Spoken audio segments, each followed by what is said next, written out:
우리가 그 성경을 보면 신앙생활을 여러 가지로 비유를 하는데 어떤 경우에는 믿음의 삶은 영적 전쟁의 삶이다. 영적 전쟁에 비유할 때가 있고요. 또 오늘 본문에 나와 있는 것처럼 믿음의 삶을 달리기에 비유할 때가 있습니다. 영적 전쟁이든 아니면 달리기든 중요한 목표는 싸워서 이기는 것입니다. 달리기에도 이겨야 되는 것이고 또 영적 전쟁에서도 이기는 것이 중요합니다.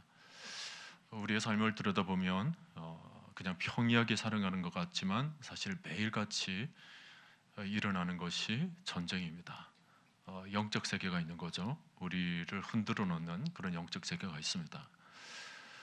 뿐만 아니라 우리가 다 같이 신앙생활을 하더라도 그냥 신앙생활을 하는 것이 아니라 저마다 하나님의 목표점을 향하여서 달리기를 하고 있다라고 오늘 본문은 얘기를 하고 있습니다.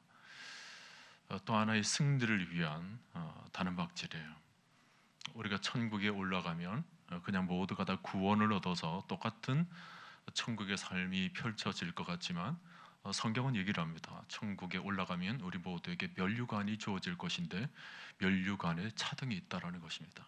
상이 있다는 거예요. 잘 달린 자에게는 큰 상이 주어질 것이고 그렇지 못한 자에게는 적은 모습으로 천국을 살아간다는 것입니다. 결국 믿음의 삶도 이기는 삶을 살아야 된다라는 것입니다. 이기는 것이 중요한데 늘 우리로 하여금 지게 만드는 아주 중요한 요인이 있어요. 여러 가지가 있겠지만 그 중에 가장 큰 것이 바로 우리 마음입니다.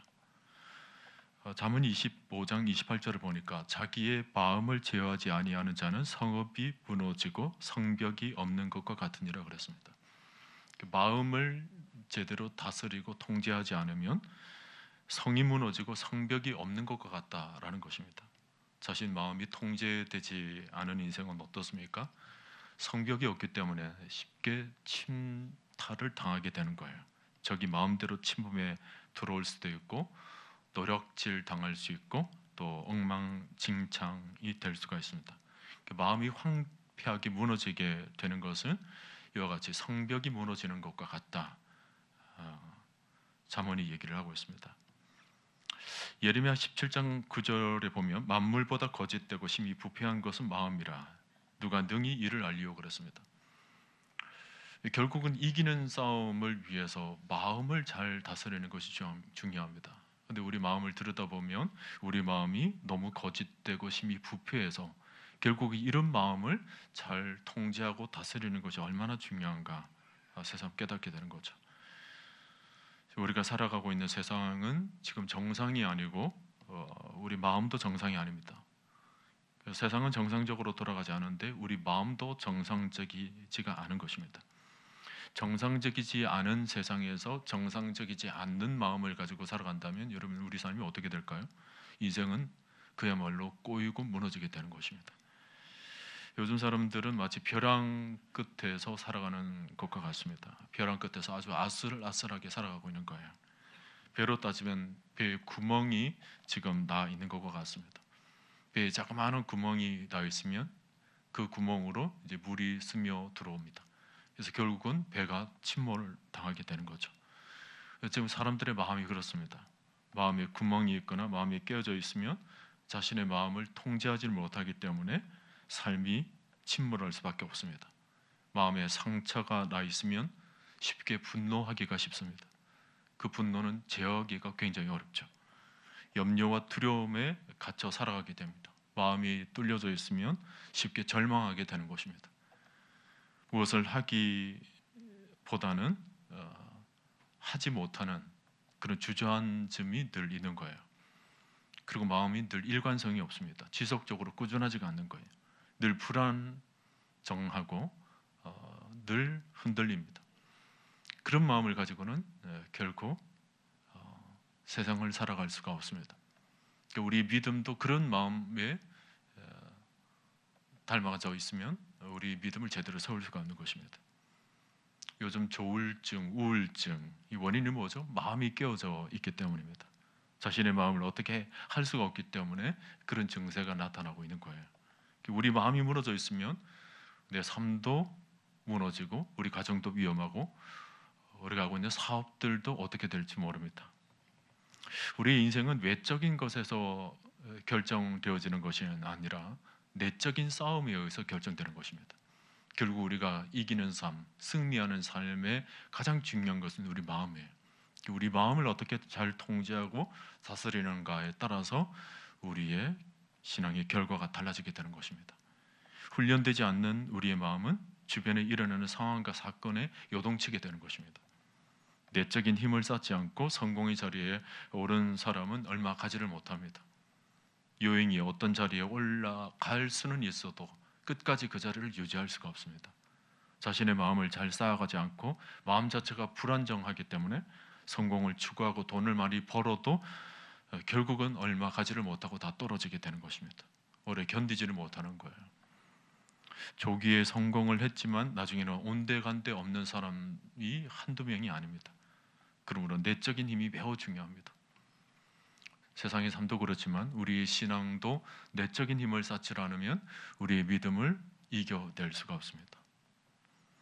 신앙이 추구하는 것은 내적인 힘을 기르는 것입니다. 우리 마음을 더욱 강하게 만드는 거죠. 그 외적인 조건이나 환경에 영향을 받지 않고 자신의 마음을 지켜낼 수 있는 영적인 내성을 갖추는 것이 굉장히 중요합니다. 잠언 4장 23절 모든 지킬 만한 것 중에 더욱 네 마음을 지키라. 생명의 근원이 이에서 남이라 말씀합니다. 이 말씀이 잠언서에 기록되어 있지만 사실은 성경 전체에서 강조하고 있는 말씀입니다. 신앙은 마음을 관리하는 것입니다. 여기서 이김이 생기는 것입니다. 마음을 훈련하고 이 마음을 정말 잘 다스릴 때 그래서 신앙의 승리가 주어진다는 것입니다. 우리의 마음이 중요합니다. 육체의 힘이 아니라 마음의 힘이 우리를 끌고 가는 거예요. 예수님은 수많은 적들에게 둘러싸여서 어려운 공생의 삶을 사셨지만 흔들림 없이 십자가의 길을 걸어가셨습니다.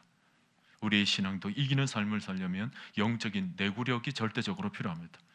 주변의 환경의 영향을 받지 않고 앞으로 꾸준히 나아가게 만드는 힘을 가진다면 하나님께서 우리에게 약속하신 그 소망을 성취할 수가 있는 것입니다. 오늘 고린도전서에 있는 말씀, 이런 영적인 내구력과 관련된 말씀입니다. 오늘 본문을 가만히 보면 우리 신앙의 마음의 내구력을 얻기 위해서 크게 세 가지가 필요하다고 얘기를 하고 있습니다. 그래서 첫째는 집중력이에요. 26절에 보니까 나는 다름질하기를 향방 없는 것 같이 아니하고 그랬습니다.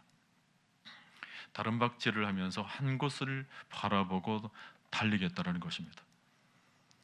우리 삶에 있어서 그리고 우리 신앙에 있어서 집중력은 아무리 강조해도 지나치지가 않습니다. 삶의 파워가 생기지 않고 무너지는 이유는 집중력이 분산되기 때문입니다. 무술의 세계에서 고단수는 집중력을 훈련합니다. 칼을 휘두를 때에도 집중력이 필요합니다. 마음이 깨어지지 않고 자신과 싸울 대상의 움직임을 잘 읽어내야 되는 것입니다. 바둑의 고수들도 집중력이 필요합니다. 월드컵 경기에서 실제로 뛰는 선수들이 경기장 관중들의 환호와 요유 속에서도 집중력을 잃지 않는 것이 굉장히 중요합니다. 우리의 삶을 분산시키고 마음이 나눠지게 하는 것을 경계해야 합니다. 우리의 마음이 나눠지게 하는 것은 우리가 집착하는 것들입니다. 하나님을 향한 하나님의 거룩한 목적에 집중하지 못하도록 우리의 삶에서 또 다른 집착하는 것이 생기게 되는 거죠.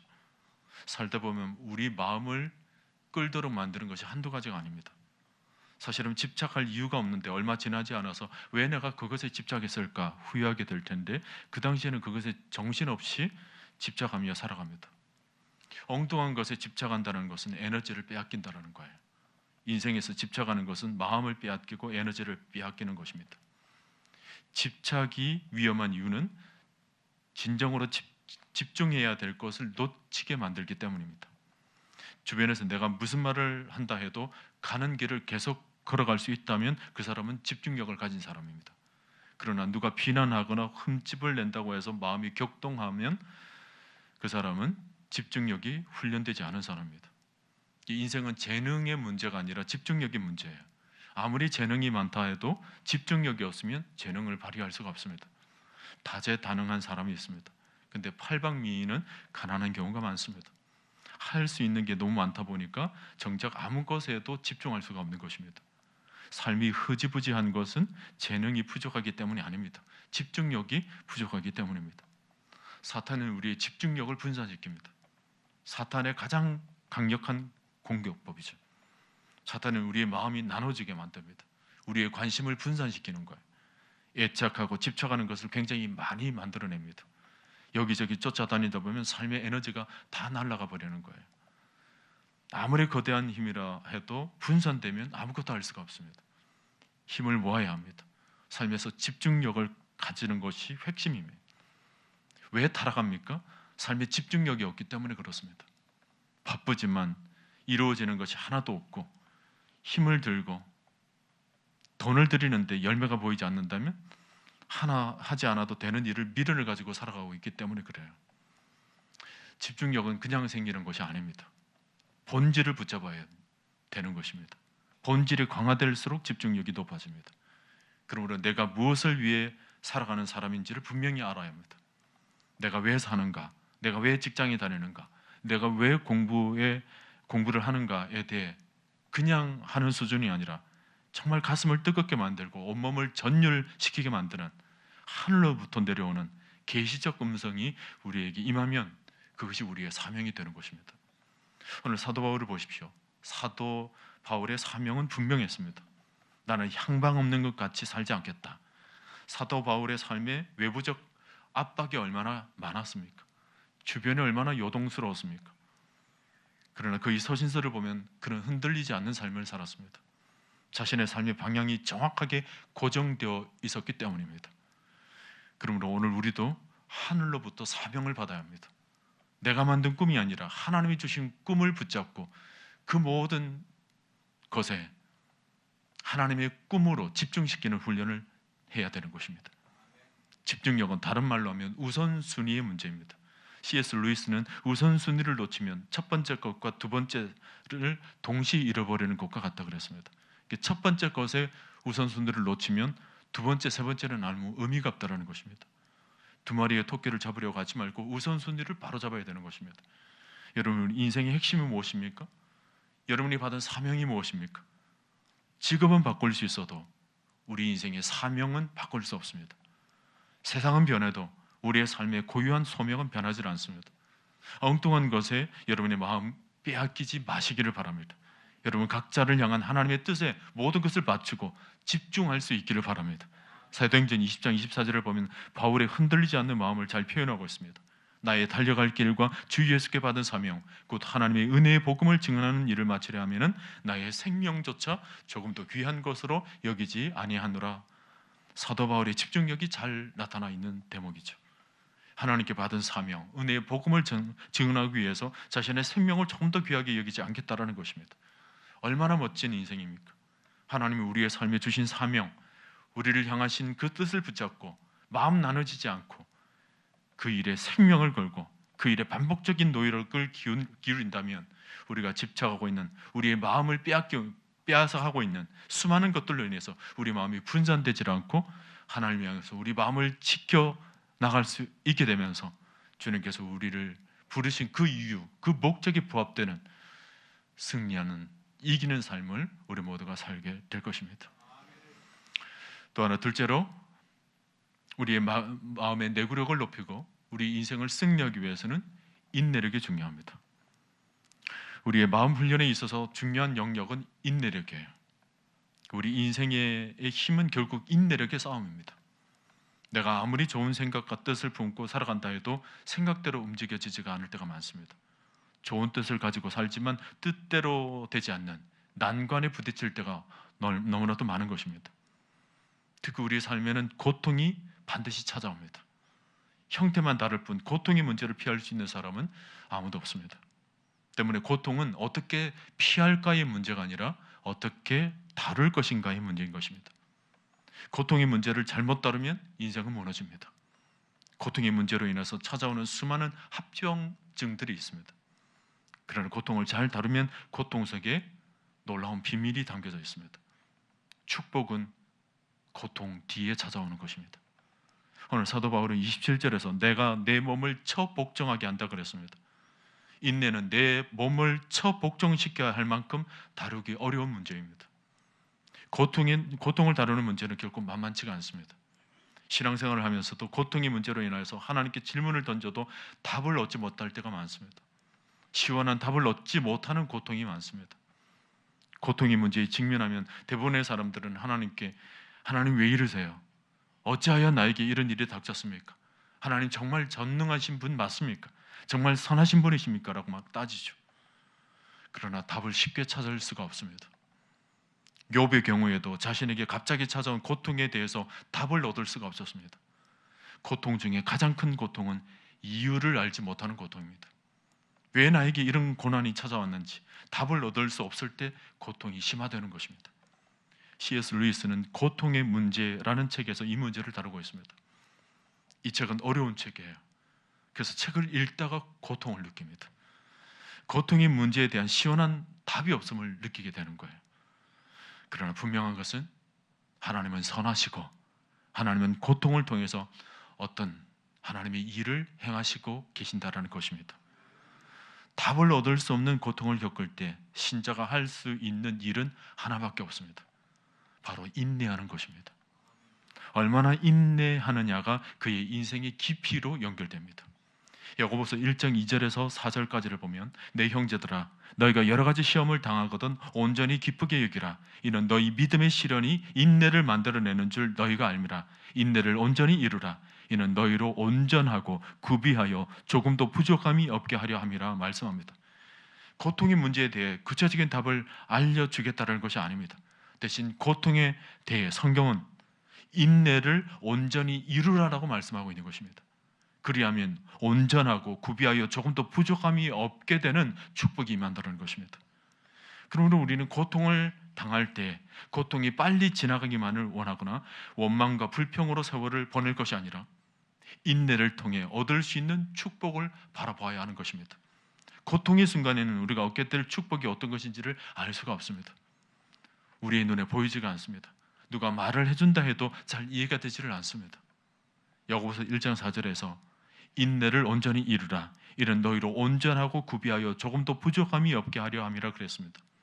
야고보서 5장 11절에도 보면 보라 인내하는 자를 우리가 복되다 하나니 너희가 욥의 인내를 들었고 주께서 주신 결말을 보았거니와 주는 가장 자비하시고 긍휼히 여기시는 이시니라 말씀합니다. 욥의 인생의 결말이 무엇입니까? 욥의 인내한 이후의 결말은 모든 것이 갑절로 회복되는 것이었습니다. 외적으로 욥은 갑절의 축복으로 회복되었지만 그에게 있어서 가장 큰 축복은 인내의 훈련으로 말미암아 그의 마음에 영적 내구력이 생겨났다는 것입니다. 욥기 23장 10절에 보면 욥은 내가 가는 길을 그가 아시나니 그가 나를 단련하신 후에는 내가 순금같이 되어 나오리라. 욥의 고통의 과정을 통해서 인내함으로 하나님이 욥을 단련하신 것입니다. 그렇게 해서 욥을 순금과 같이 나오게 하신다라는 것이 하나님 사역의 결론이었습니다. 불순물을 제거하고 기막힌 보배가 되게 하셨다는 것입니다. 하나님께서 욥의 인생 자체를 축복하신 것입니다. 그가 이제는 어떤 것에도 흔들리지 않고 어떤 환경 속에서도 어떤 어려움이 와도 환경이 줄이지 않고 하나님의 말씀을 따라서 하나님을 신뢰하는 법, 하나님을 전적으로 의지하며 살아갈 수 있는 그 힘을 얻었다라는 것입니다. 여러분 이것이 영적 내구력이에요. 여기서 그가 나를 단련하신 후에는 이 구절이 참으로 중요합니다. 하나님께서는 욥을 단련하셨습니다. 고통 가운데 인내를 배우게 하심으로 그를 단련하신 것입니다. 인내를 통해서 단련하신 거예요. 우리의 인생 가운데 우리의 마음을 훈련하는 데 있어서 인내가 매우 중요합니다. 우리 인생에 있어서 필수 핵심 과목이에요. 이것이 훈련되지 않으면 크고 작은 수많은 문제 앞에서 우리는 무너지게 되는 것입니다. 고통을 통해 단련된 영혼이 가지는 힘은 무엇입니까? 고통 너머의 세계를 기다릴 줄 안다라는 것입니다. 우리를 정결하게 하시고 희게 하시고 엎드려지게 하시고 겸손하게 하시고 하나님만 바라보게 하시고 세상적인 것으로부터 하나님께서 멀어지게 하는 것들로부터 돌이키게 하시는 우리의 완악한 자아를 깨뜨리는 모든 작업들이 고통 가운데 인내하는 과정을 통해서 이루어지는 것입니다. 우리는 무언가에 필요한 것이 있으면 하나님께 달라고 매달립니다. 그러나 고통이 오는 그 순간 고통의 의미를 하나님으로부터 찾고 기다리는 시간을 가지려고 하지를 않습니다. 우리는 빨리빨리 응답하는 신을 원합니다. 하나님은 우리의 고통에 대해 즉각적으로 응답하시기보다는 고통 속에서 인내를 훈련시키셔서 우리를 더욱 강력한 사람으로 단련하는 일에 관심을 가지고 계시는 것입니다. 그러므로 야고보서는 욥에서 하나님을 가장 자비로우시고 긍휼히 여기시는 하나님이라고 소개하고 있는 것입니다. 우리 하나님은 좋으신 분이십니다. 하나님은 우리에게 최상을 안겨다 주시는 분이십니다. 하나님의 관심은 고통이 없는 것이 아니라 고통 속에서 우리를 승분 갖게 만드는 것입니다. 그러므로 하나님은 우리가 당한 고통의 크기보다 더 크고 위대한 것을 준비해 놓으신 분이심을 우리가 믿어야 합니다. 고통보다 더 크신 하나님, 고통의 크기보다 비교할 수 없이 더 큰 축복을 준비해 놓고 계시는 하나님을 절대적으로 신뢰하게 되면 우리의 고통을 바라보는 각도가 변하게 되는 것입니다. 그때 인내력이 생겨나게 되는 거예요. 인내력이 커갈수록 영적 내구력이 강화됩니다. 인내에 대한 약은 더 인내하는 것뿐입니다. 인내는 누가 대신해 주지를 않습니다. 인내를 단축시키는 법도 없습니다. 인내해야 할 시간에 해야 할 일은 인내밖에 없습니다. 인내하는 것은 쉽지가 않습니다. 그러나 인내를 통해 주시는 선물은 매우 큰 것입니다. 믿음은 인내를 통해 증명되어야 합니다. 하나님은 우리가 고통 속에서 인내를 배우시기를 원하십니다. 그것이 믿음입니다. 믿음은 다른 말로 인내하며 기다리는 것이라고 말할 수가 있습니다. 조급함은 믿음의 반대말입니다. 당장 이루어지지 않지만 기다릴 줄 아는 것이 믿음입니다. 당장 이루어지는 것보다 악조건이 펼쳐진다 해도 무너지지 않고 기다릴 때 영적 내구력이 생겨나게 되는 것입니다. 그러므로 인생의 수준은 인내의 수준이라고 말할 수가 있습니다. 인내력을 가질수록 인생은 단단해지는 것입니다. 어떤 어려움이 와도 쉽게 무릎 꿇지 않고 가는 길을 끝까지 가게 하는 힘은 인내입니다. 하나님은 인내하는 자를 사용하십니다. 하나님은 인내하는 자를 승리있게 만들어 주시는 것입니다. 하나님은 인내하는 자에게 반드시 하나님의 약속을 이루어 주십니다. 인내하는 자에게 가장 놀라운 축복을 준비해 놓고 계시는 줄 여러분 믿으시기를 바랍니다. 셋째로 마음의 영적 내구력을 쌓기 위해서, 그래서 우리가 이기는 삶을 살기 위해서는 절제력이 필요합니다. 오늘 25절을 보면 이기기를 다투는 자마다 모든 일에 절제하나니 그랬습니다. 오늘 세 가지 모두가 힘든 주제인데 그 중에서도 절제력은 요즘 특히 어려운 주제입니다.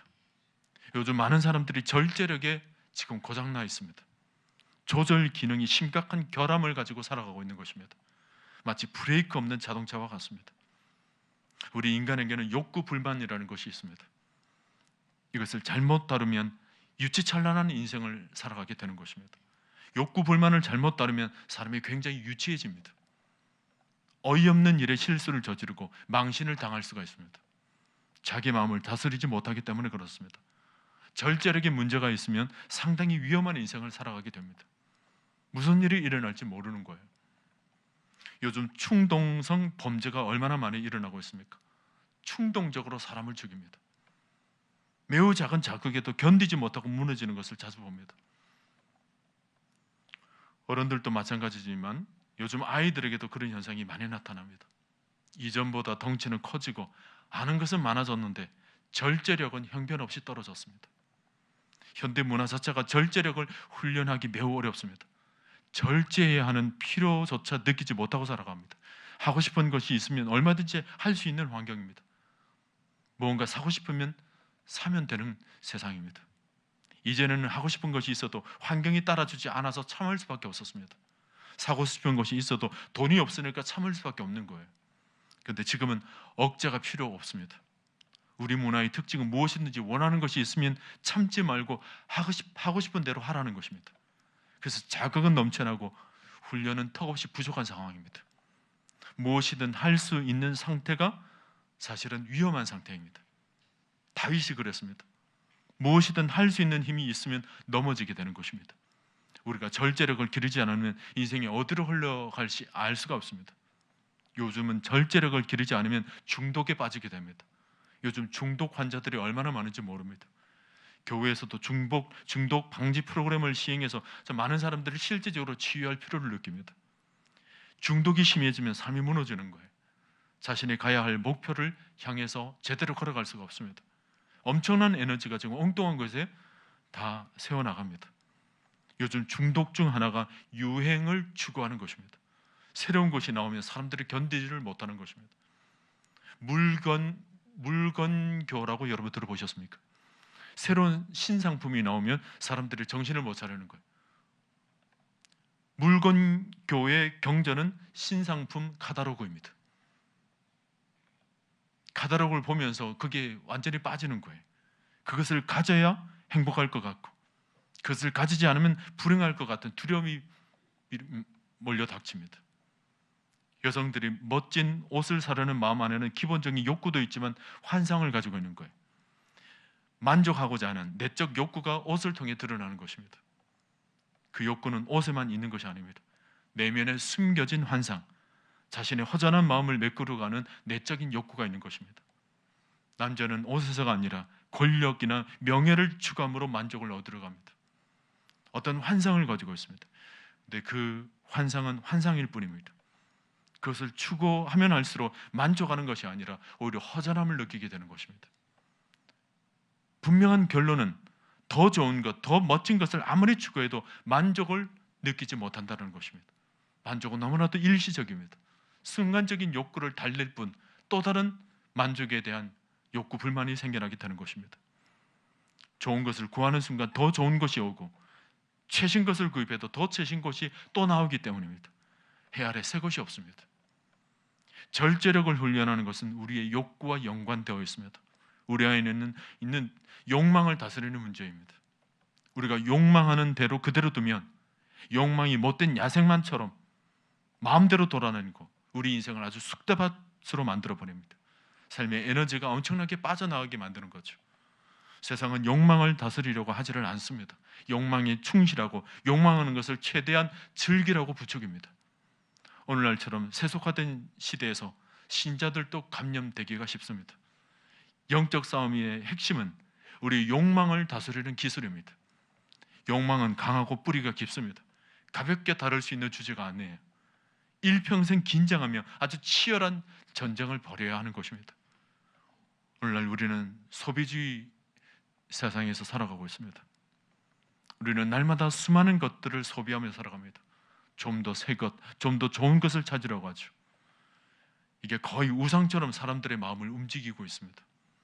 의도적으로 이런 풍조에 강하게 맞서지 않으면 세상과 더불어서 한 통속이 되어버리는 것입니다. 오늘날의 문화가 그렇습니다.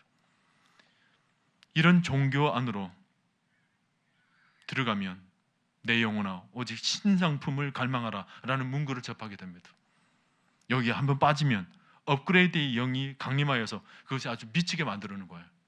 계속 새 것을 추구합니다. 우리가 의도적, 규칙적으로 훈련하지 않으면 이길 수가 없는 것입니다. 이미 어마어마하게 밀려 들어오고 있습니다. 이 신흥 종교에 빠져나오지 않으면 우리 안에 새로운 유전자가 생겨나게 됩니다. 그것이 삶이 되고 그것이 삶의 중심이 되고 그것을 위해서 내 모든 삶의 모든 것을 허비하게 되는 것입니다. 만족할 수 없는 목표에 도달하기 위해서 내가 가진 모든 것과 모든 에너지를 다 쏟게 되는 것입니다. 절제 훈련은 거창한 것이 아닙니다. 아주 작은 것에서부터 시작됩니다. 작은 것에서부터 포기하는 것이 절제 훈련입니다. 그러려면 보는 것에 있어서 굉장히 주의를 기울여야 합니다. 우리의 마음은 보는 것에 의해서 결정되기 때문입니다. 우리가 무엇을 보는가, 보는 것은 자유롭습니다. 그러나 보고 난 이유가 자유롭지가 못합니다. 마음이 아직 단련되지가 않았는데 아무 것이나 보게 된다면 매우 위험한 상황에 직면될 수가 있습니다. 백화점의 그 쇼 윈도우 앞에 오랫동안 서 있어도 마음에 요동이 없다면 괜찮지만 훈련되지 않은 채로 계속 서 있으면 봉변을 당할 수가 있습니다. 홈쇼핑을 쳐다보고 있어도 아무런 반응이 없으면 괜찮지만 자꾸 마음이 가고 전화기에 손이 가면 어느 순간 택배짐만 쌓여갈 뿐입니다. 우리는 눈을 감을 때와 뜰 때를 잘 선택해야 됩니다. 유혹의 순간에는 눈을 감아야 합니다. 지금 마음의 준비가 되어있지 않은데 유혹하고 있는 것을 주목하고 있다면 거기에 내 인생이 그냥 빠지게 되는 것입니다. 여러분, 우리가 이기는 삶을 살기 위해서는 향방을 분명히 해야 합니다. 모든 일에 절제하기 위해서는 우리가 바라보는 것이 분명해야 되는 것입니다. 바라보아야 하는 것을 바라볼 줄 아는 것, 그것이 신앙입니다. 우리는 썩을 승리자의 관을 얻는 것이 아니라 썩지 아니할 것을 얻어야 하는 것입니다. 그러기 위해서는 우리 썩지 아니할 것을 바라봐야 하는 것입니다. 여러분, 우리가 영적 내구력이 있으면 누가 부추겨도 흔들리지가 않습니다. 그러나 훈련되지 않을 때는 마치 조류를 따라서 흘러가는 뗏목과 같습니다. 우리가 절제력을 키우면 주변의 영향을 받지 않고 말씀의 기준을 따라서 살아갈 수가 있습니다. 그러므로 우리가 이 훈련을 반복해서 해야 되는 것입니다. 이것은 오랜 싸움이에요. 때로는 지치기도 하고 좌절을 맛보기도 하지만 우리가 이 싸움을 포기해서는 안 됩니다. 실패하면 다시 일어나서 시작하고, 실패하면 또다시 일어나서 또다시 시작해야 하는 것입니다. 이런 반복을 통해서 작은 승리를 맛보며 조금씩 힘을 길러 나가야 하는 것입니다. 우리의 진정한 만족은 오직 하나님으로부터 오는 것입니다. 히브리서 13장 5절 말씀을 보면 돈을 사랑하지 말고 있는 바를 족한 줄 알라. 그가 친히 말씀하시기를 내가 결코 너희를 버리지 아니하고 너희를 떠나지 아니하리라 하셨느니라 말씀합니다. 하나님은 만족의 원천이 되십니다. 그러므로 하나님께 초점을 맞추며 우리는 살아야 합니다. 하나님으로부터 멀어지고 하나님과 친밀한 삶을 살지 않으면 우리의 몸과 마음은 세상의 정욕에 꽂히게 됩니다. 우리의 마음은 세상의 유혹으로부터 버텨낼 힘이 너무나도 부족한 것입니다. 육체의 감각을 만족시키려고 애쓰지 말고 힘들어도 말씀에 순종하는 훈련을 우리는 반복해야 하는 것입니다. 하나님으로만 충만하고 성령의 강력한 이끌림을 통해서 육체의 소욕에 발붙이지 않도록 은혜 생활에 적극적으로 우리가 힘을 써야 하는 것입니다. 그런데 영적 내구력은 우리의 훈련만으로 되어지지가 않습니다. 영적 내구력은 위로부터 주어지는 것입니다. 빌립보서 4장 13절에 내게 능력 주시는 자 안에서 내가 모든 것을 할 수 있느니라 말씀합니다. 성령은 우리 안에 내적인 힘을 공급해 주십니다.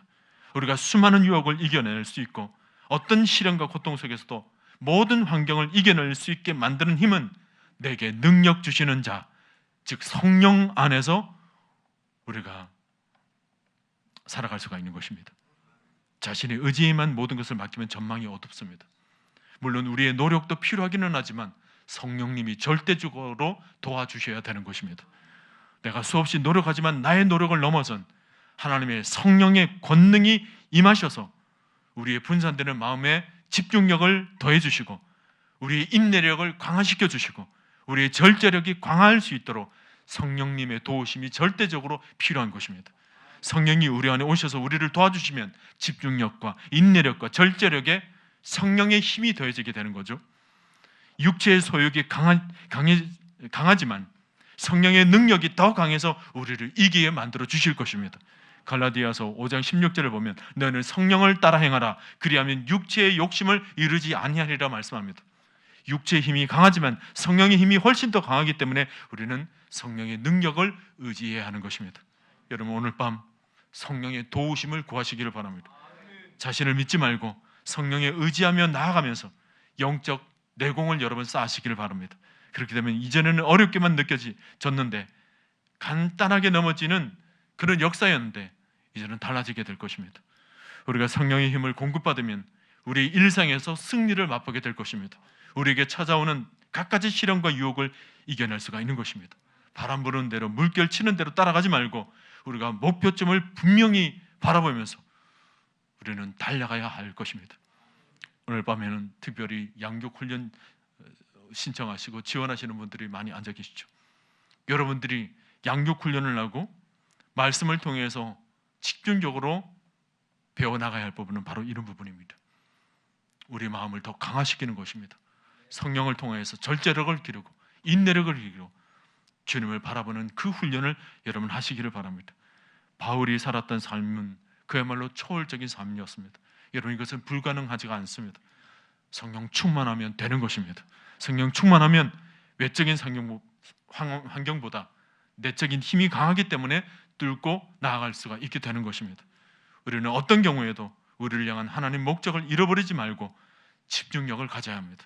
인생에 다가오는 그 고통의 문제 앞에서 인내하는 능력을 길러내어야 되는 것입니다.